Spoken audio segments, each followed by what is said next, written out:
Today in Israel, we woke up to very tough news. Yesterday, Charlie Kirk was shot and killed in the United States. He was a great defender of Israel. He was a great defender of freedom, of free speech. He was about my age. He used to go to college campuses and openly debate with people because he was a great defender of free speech. That you can exchange ideas and it's not something dramatic, and that it's in pursuit of freedom. That was always his motto, and I want to show you a debate that Charlie Kirk had, for example, at a university in England. Tell me, in the Israel-Hamas conflict, who is the good guy? I think that Hamas and the Israeli government are both evil, but there is no justice. To me, it's crazy that these woke students today put them on the same level. On an ethical human level, they put Israel on the same level as one of the most psychopathic, most repressive groups in all of human history, which is Hamas. And to put it on the same level as one of the greatest epitomes of democracy, freedom, technological development, social and artistic progress. To me, it seems crazy, but that's the new youth we have today on university campuses. But let's see how this debate unfolds. Are they the same? Is there any justification for killing and mutilating thousands of innocents and children? Let's go, it's pointless. Go ahead, let's hear it. There's no excuse. Mr. Kirk, let's go. For invading hospitals, bombing civilians, and prolonging a war that seriously harms Israel and the West. And that's a paradox. If attacking civilians hurts Israel, why would Israel do it? It's illogical, right? That's one of the main arguments to explain why Israel has no interest in attacking civilians. But let's see how it continues. That's not an argument, it's a moral truth, right? It's a moral truth that the war started when they killed 1,300 Jews and took 200 as hostages. When you declare war on Israel, expect a reaction, but let me finish, I let you speak. Israel on Simchat Torah, its holiest day after Yom Kippur and Rosh Hashanah, 50 years after the Six-Day War. On Shabbat, Hamas invaded Israel, attacking concerts, kibbutz homes, and taking more than 200 hostages. They knew what they were doing in Gaza. Also, the whole description Charlie Kirk gives, he is Charlie Kirk, right? The tall guy who's speaking, what he's writing about Hamas going and attacking concerts, all that description is a cheap, soft, and simplified version of what Hamas did. Anyone who has seen the 40-minute compilation knows there are many more videos. But the ones they included there, that video was shown to journalists, to people around the world, to politicians. It's such a strong, outrageous video. I don't understand how the human mind, if you can even call the Hamas beast human, how could they have done such things? What Charlie Kirk is describing there is nothing. Do you remember the photos of the cribs? Anyway. Dense urban area. It's impossible to wage war. They wear civilian clothes. They violate Geneva and the Israel Defense Forces. They don't get credit for the good things. When they save the life of a Gazan child, they don't get credit. When they drop warning leaflets, they don't get credit either. But for the bombing... From my experience, I've seen them disguised as civilians. This is truly an impossible war. Israel faces a challenge no other country has ever encountered. And even less so with the standard they want to impose on Israel, which is a standard they don't impose on any other country in the world. Sites used for military purposes, which, according to verified sources, Hamas operates in mosques, schools, and hospitals. The country was living in peace on October 6th. Hamas started the war. No one was upset about the German civilians killed in World War II. A sad truth about war is that civilians die. We don't like it, but they brought it upon themselves. The only ones to blame are the Hamas leadership.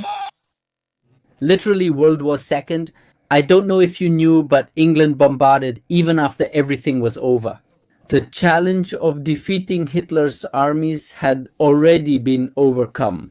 Even so, England bombarded a city like Dresden, which here in real life killed about 25,000 people in a single bombing, 25,000 in a single attack.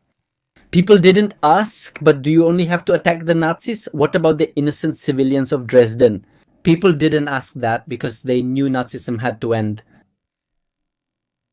Not criticizing Israel for self-defense after invasion. There are good and bad sides. Me, honestly. Isn't that childish morality? Well, instead, wait. It's funny, a child who sees Israel as good and Hamas as bad is wiser than you at the University of Cambridge. That last sentence he said seems very strong and very accurate to me. In fact, in Judaism, we have a prayer that we say in the morning where we say that God created the rooster that distinguishes between day and night. If the rooster can distinguish between day and night, then all the more so, we as humans can distinguish between good and evil. University campuses have become so polarized and indoctrinated that they can't even tell good from evil. And even when they're faced with different ideas, they're capable of doing what they did to Charlie Kirk. I'm going to talk to you a little about how polarized the world is. And this is a case we learned about recently.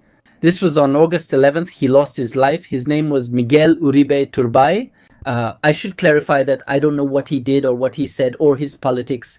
My point in mentioning him is about this savagery that exists for trying to destroy people who think differently from you.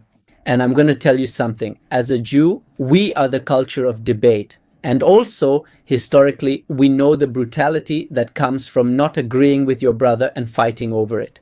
In the past, the Jewish people were immersed in wars. For example, in the year 70, when Rome was surrounding Jerusalem, the Jews began, according to what Joseph Flavius, a historian, tells us, to fight in a civil war, to destroy each other. The groups. Also, years before, during the time of the Hasmonean kings, there were also fights between Sadducees and Pharisees, and they destroyed each other. Time taught us, the Jewish people, that love between brothers is one of the most important qualities. As Psalm 133 says, Hinematov umanayim shevet akim gam yachad. How joyful, how good, and how pleasant it is for brothers to sit together. And that's why the Jewish people, from that moment and throughout these years of history, have understood the importance of unity, even with different points of view. And there's a saying that goes, 2 Jews, 3 opinions. That is, we Jews are by nature a people who don't always agree, but we have a lot of different ideas together. But that doesn't mean we should go to the extremes of destroying each other. And that's the reality in many places. Now, I want to show you a video of Miguel Uribe Turbay. I express my solidarity with all the people and the state of Israel. I condemn and reject the terrorist attacks against its citizens. As I said, I don't know much about Colombia's internal politics, but he was also a defender of the Jewish people regarding the anti-Semitism that is happening right now in Colombia. That the current government, led by Gustavo Petro, I must say that there is a huge gap between the terrible things that government does and the people. And I, from many of you who are from Colombia, receive a lot of supportive messages saying that you seriously disagree with what they do. Even people who initially voted for Petro know that his anti-Semitic tendencies and his hatred for Israel are out of place. Going back to the topic of Charlie Kirk, I want to talk to you about a very strong criticism he made about an attack that happened at a children's school, a Catholic school in Minneapolis, by this guy named Robin Westman. He was an attacker. He attacked these children, taking several children from the school. And in his arsenal, he had those kinds of phrases. By the way, as you can see, he was a man who identified as a woman. You know, that's the trend nowadays over in the West. But the point is that he had on the weapon with which he committed these attacks against innocent children in a Catholic school, it had that kind of words, 6 million were not enough. He's referring to the Jews in the Holocaust. He's saying it wasn't enough. For instance, Israel has to fall. Do you know what I mean? Why? What's the connection? What does a trans person have to do with it, especially since he's supposed to represent the left? It's like, you know, pluralism and I don't know, defending human rights and not thinking, and even defending children because they've defended, for example, the issue of Gaza and all that. Because children are like the epitome of Hamas's argument, that's why they have to defend Hamas. How can people say 6 million wasn't enough and then attack the children's school? Catholics, because surely Catholicism being a religion that doesn't look favorably on the issue of trans people. Yeah? So probably because of things like that. They go and commit atrocities like that at school. And that was also what happened to Charlie Kirk. By the way, that's one of his last photos where he was wearing a t-shirt that same day when he was attacked, a t-shirt that said freedom. The fact of committing those kinds of atrocities are things that happen in the minds of these kinds of radicals. For example, in the religion of Islam, you know that Muhammad, he ordered and executed people who wrote poetry against him, for example, women. There was a woman who wrote a poem criticizing him because she didn't agree with his Islamic theology, and for criticizing him, she was executed. Muhammad. So if Muhammad in his system, because I remind you, Muhammad in the eyes of Islam, he is ma'asum, that is a perfect person, and since he is perfect, he must be emulated. So if Muhammad was perfect and executed people for criticizing him, even for writing poems, then all the more reason nowadays for their religion, it would be very permissible to commit this kind of attack. Today, I'm recording this video for you on September 11th, 2025, and September 11th is a very significant date for the collective memory of the United States. Nowadays, the new generation has forgotten what happened at that time, and the struggle that Israel is facing today is not different from the events that the United States suffered. We're discussing the same anti-freedom radicalism, and I want to discuss the thinker I mentioned. His name is Dr. Francisco Hill-White. I invite you to watch this video where he explains exactly Israel's struggle. The video is called Judaism Saved the West. It's with Dr. Francisco Hill-White. And he presents his theory, which is Semitism versus anti-Semitism. Anti-Semitism is generally understood as hatred of Jews. But in Dr. Francisco Hill-White's theory, which I am showing here on the screen, he is an anthropologist, a Spanish-speaking intellectual who also speaks English perfectly because he was a student. He was in the American Academy for several years.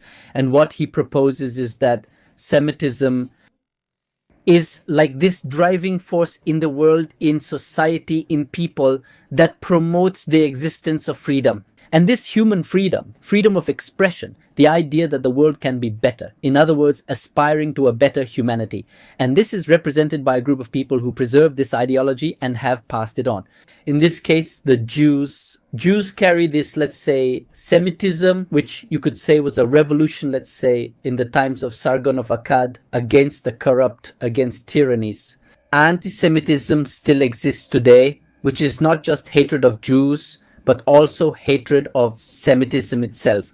The idea that the world can be free, that the world can, because that's how Dr. Francisco Hill-White explains it, that there is an ethos, that the Jewish people, we are a people born from a slave rebellion. In other words, those slaves who go out to freedom, and that is the ethos of the Jewish people. It's like where the idea of the Jewish people orbits. It's in the Exodus from Egypt, precisely because of freedom and all that. And throughout history, there have been regimes, there have been tyrants who have tried to crush the Jewish people precisely because they don't want this idea. When you have people who want total control, who want to subjugate society, who want to be above others, so they see the Jewish people as a threat, they see people with values of freedom as a threat, and that's why what happened to Charlie Kirk is not a coincidence, since he was aligned with Israel. And people who wanted to silence him, they tend to be people who are against it. I want to talk a little about this. Maybe you've already seen it in the news. It was a case, and I don't want to mix topics, just to give you an interesting conclusion about how a society reacts to this kind of barbarity. In North Carolina, in the United States, in Charlotte, what happened is that this guy attacked a Ukrainian refugee, Irina Zarutska. He stabbed her and took her life. But now I want to tell you about something that also happened recently, and that's the attack that took place at the Ramat bus station. A few days ago, 2 Palestinian terrorists attacked Israeli civilians, injuring 21 and killing 6, including Spanish citizen Yaakov Pinto. May Hashem avenge his blood. And in one of the videos I showed you, and I'm sharing the video where I show what happened in that attack, you can see in one of the videos a taxi driver helping an elderly woman get out of the taxi. Even when bullets are flying just inches from his head, even as bullets are hitting right next to him, this taxi driver, acted as if he had all the time in the world. He opens the door for the lady who is over 80 years old and helps her so she can escape from the scene where people are being gunned down. In fact, I also showed you in that video where you can see on security cameras that the first people had already reacted. In Israel, we carry weapons for self-protection because that's our reality. We're not naive. We know our neighbors. We know what they want to do against us. And you can see on security cameras the first Orthodox, ultra-Orthodox civilians already pulling out to, and that's how they neutralize these terrorists in the first few seconds. Otherwise, it would have been much worse. What I want to share is the main difference between these two scenes. You have a generation in which you can simply be apathetic. This is after attacking the girl, right? She's already bleeding out without realizing it, and nobody did anything. The guy stood up and left as if nothing happened. In Israel, that's not the case. In Israel, we are a society that, due to the experiences we've had, historical experiences, recent experiences, the times we live in, the taxi driver is going to take his time to save the life of an 80-year-old woman. That's what will happen in Israel. And the people who can help and who have a weapon will go. That's what you'll see in the video. You're welcome to watch it. I'll leave it in the description. But you can see how in the very first few seconds, there are already security forces going to the target. Not escaping from the target, but going toward it. So that's the big difference between the two societies that are being developed. How does the saying go? Hard times make hard men, soft times make soft men. I've seen it in the United States, Europe, and Latin America too. We see a generation that doesn't have this steel skin, that if you challenge their ideas, they get tense and are willing to ruin your life. Like it happened to Charlie Kirk, just for thinking differently. People who get upset when called by a different name are often called a generation of glass. Fragile but also dangerous, like glass that can cut when broken, as happened to Charlie Kirk. In Israel, though, the situation is different.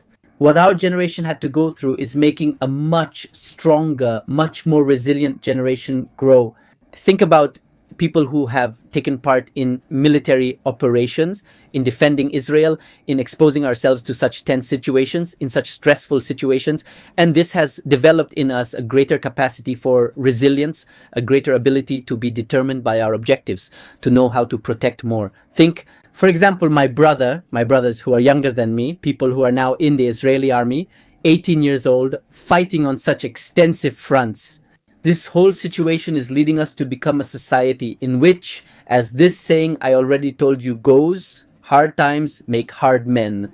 But being tough is not necessarily something bad, not necessarily. Being tough can also be something good that can be used to build a better society, and not a society as distorted as what is happening in many places in the West. That's why I invite you all to support Israel. Those who are on Israel's side are precisely those of us who stand for freedom, free speech, and a free market for people. That you are not discriminated against for your color or your... That doesn't exist in the world of those of us who are on Israel's side, on the side of the oppressors of anti-Semitism. That's exactly what they're looking for. A world of oppression and censorship where thinking differently leads to events like what happened to Charlie Kirk. May Hashem avenge his blood, which we will not allow. That's why I urge you to stand with Israel. We are going to triumph. Good always triumphs. Humanity will not be able to stand by in the face of evil, and that's why we are going to triumph. That's how it has been throughout history. Think about how throughout history, things have always been categorized in real time. For example, throughout history, Jews have often been labeled as the bad guys, while tyrants were seen as the good guys. Later, as history moves forward and people look back, they say, wow, those anti-Semites were the bad ones. For example, when Jews were oppressed during the Crusades, when they were expelled, all these persecutions. Even today, many people will see Jews as the bad guys for what is happening in Gaza. But in the future, things might look different. They will be grateful that Israel fought in this war. They will be grateful that we are putting this on the table. Charlie Kirk and others understood that. May Hashem bless his memory, and may we also truly take part in making the world free. I send you greetings from Israel.